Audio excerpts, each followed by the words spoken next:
Revelation 14:6 said, Matthew 28:20 says, teaching them to observe all things, whethersoever I have commanded you, and lo, I am with you always, even unto the end of the world. You know one of the reasons why rights-oriented people won't witness the gospel? Biggest reason why is they're afraid. They're afraid.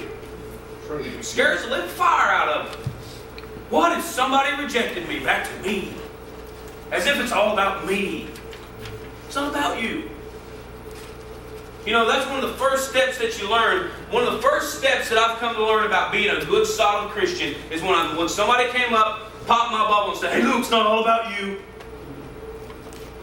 It's about Him. Amen. It's about His glory. It's about Amen. What He's got to offer. None of this is about you. But yet, we have these rights-oriented Christians now. I mean, you can see rights-oriented Christians all over the thing. You know, all about feeling good in the majesty of God. That's wonderful. I want to feel good serving God. But it's not about me. It's about Him. Right. If I feel good serving God, wonderful. If I don't feel good serving God, glory be to Him anyway. It's all about Him. Some days I feel like serving God. Some days I don't feel like serving God. True. But every day, I fear God. Amen. And I know that it's His glory that's most important. Now, the rights-oriented person, the rights-oriented Christian, has very little fear of God. The rights-oriented Christian fears more so people around them and their rights. Make sure that nobody tramples on what they're doing. Nobody steps on the way they want. You know, we got churches where, Dara, don't sit in my pew. I sit there every Sunday. Get up. Now, I like to think nobody here's like that. But we get rights-oriented. That's mine. That's what rights means. When I'm talking about rights-oriented, I'm talking about people who always think, that's mine. That's mine. That's mine. That's mine. You ever seen Finding Nemo? One of my favorite scenes in the whole movie is where all those seagulls go, mine, mine, mine, mine, mine, mine, mine, mine. That's like most Baptist churches these days. Amen. Mine, mine, mine, mine, mine, mine, mine, mine.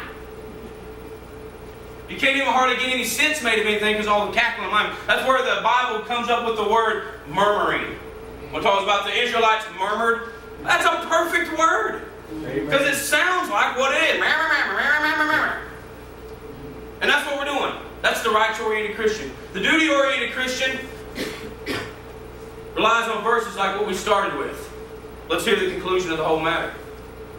Fear God, keep His commandments, for this is the whole duty of man. Amen. Irregardless as to what you think or feel about it, that's your duty. Some days I wake up and I don't feel like doing my duty. Well, you know what? As a Christian, I got to do it anyway. Sunday mornings I wake up sometimes and you go, Pastor, I can't believe this. You guys got you preaching people. You love church. Not all the time. Sometimes we wake up on Sunday mornings, and you know what? I don't feel like finishing my notes on my sermon. I don't feel like staying up till sometimes when I have a busy day on Saturday till 2 o'clock in the morning to get it done. I'm tired. I want to go to bed. And I sometimes don't feel like getting behind the pulpit preaching to a bunch of people who didn't feel like coming to church that morning, so they didn't. But I have to do it anyway. Amen. Because it's my duty. Amen. It's my job. Just like it's your job to fear God and to obey His commandments. What are some of His commandments? Don't forsake the assembly. Read His Word. Pray. Those are all commandments of God. Now you can see where this rights-oriented mentality has infiltrated the church and split it apart. And you got a handful of duty-oriented people still trying to hold it together. Right. You know, this is the rights-oriented. You know, we have 120 churches here in Scott County. 120 churches. You know why we have 120 churches in Scott County? You know the biggest reason why we do? Sister Mary wanted the piano on this side of the room. Sister Martha wanted the piano on this side of the room. And they didn't want to move it, so they hurt my feelings. We're starting a new church. Right. Amen. A lot of them started that way. I'm saying all of them, but a lot of them started that way. Something silly to that's silly. Because it's all about my rights. Rather than my duty. Carol, what side do you put the piano on? Let's save some souls. Let's do some work for God. Amen. Let's sing His praises. Let's glorify Him. Yes. And that's where we got to get back to as a church. We got to get back to our duty. Now, if you're born again here tonight and you're saved, you did do one duty. How does this rights-oriented minded thing versus this responsibility and duty-oriented minded thing work when it comes to the lost? Now, I will give you all, but if you're born again tonight, you did do one of your duties. Because the lost person has also got this rights-oriented mentality. You know, there's people that travel the world. I just got back from Indiana, and you guys don't see it so much down here. Most people down here are professed Christians. Most people down here, when I go knock on the door, they've been saved with their bottle liquor t-shirt on and half-naked woman on the motorcycles. And they've been saved. They've been to church 25 years, but you know, everybody down here will profess to be saved.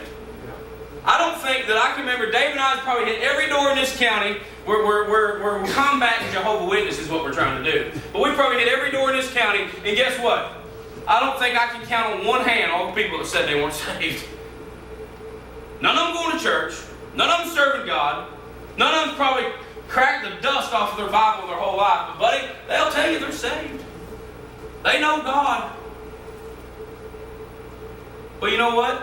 When you go up to Indiana, now it's kind of a good thing and a bad thing. You know, that everybody's being saved and all. But when you go up to Indiana, up north where I'm at, people will openly profess to you, I don't believe in that nonsense. I don't care about none of that stuff.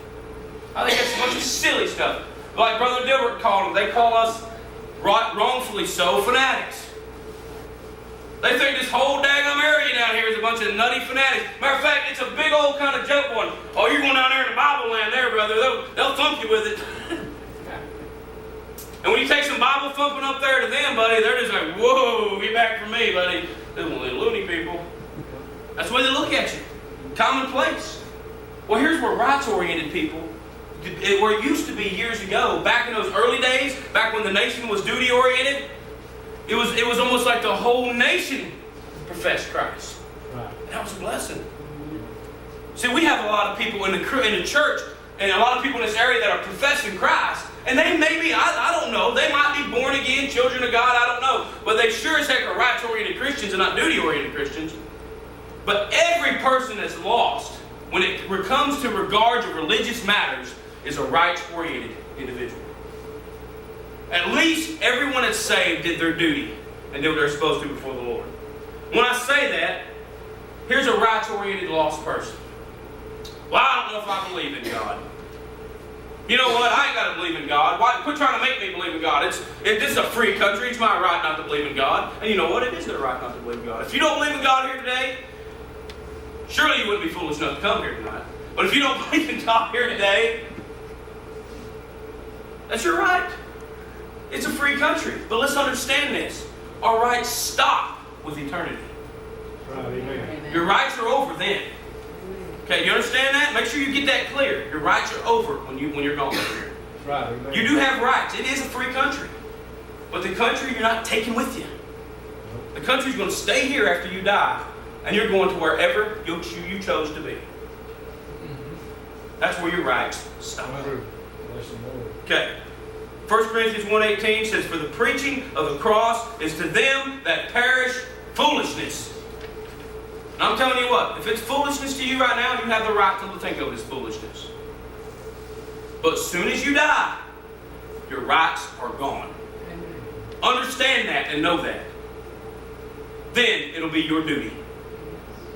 What you did here on earth, it'll be your duty to either serve God in heaven, or it'll be either your duty to be apart from God in hell. Whatever you chose, that's going to be your choice.